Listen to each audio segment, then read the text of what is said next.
Сәлеметсіңдер ме? Бүгін сендермен ана тілі оқулығындағы 14-ші сабақ жуан және жіңішке айтылатын сөздермен танысатын боламыз. Бірінші жаттығу. Мәтінді түсініп оқы. Ақшақардың әлегі.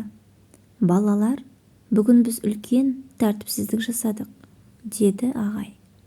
Қармен атқыласып, терезені сындырып қойдық. Басты айыпкер Сұлтан. Ол кінәсін мойындаудың орнына қашып кетті. Біздің талқымыздан қорықты. Осы кезде сыныптың есігі ашылды. Қарасақ, Сұлтан екен. Қолтығында үлкен әйнегі бар.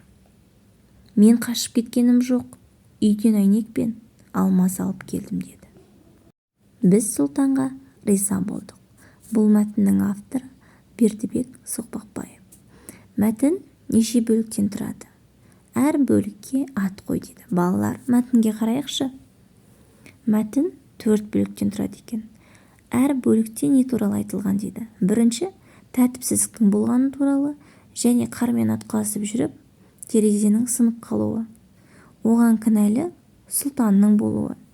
Үшінші бөлікте Сұлтанның келуі, әйнекпен алмас алып, оның қашпағанын және терезені салуға келгенін байқадық. Барлығы риза болды. Ендеше мәтінді оқып, өз ойларыңды айтыңдар. Балалар, күлгін түсті түспен берілген ережені есте сақтаймыз.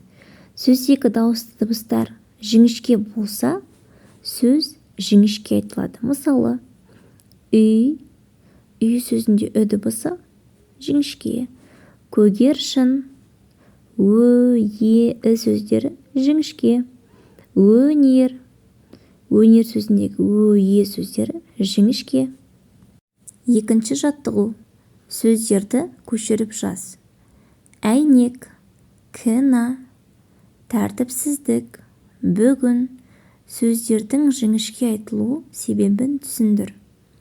Өйткені сөздегі дауысты дыбыстар жіңішке дауысты дыбыс болса, сөз жіңішке айтылады.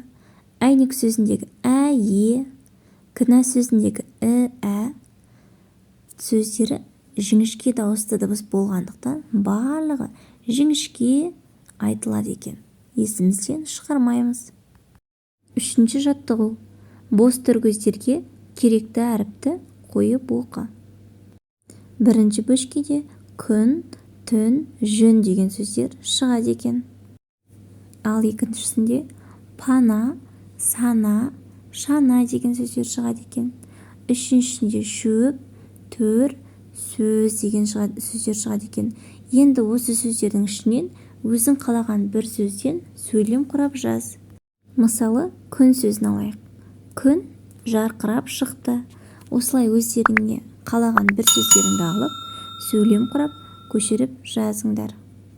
Келесі сабақта кездескенше сау болыңыздар.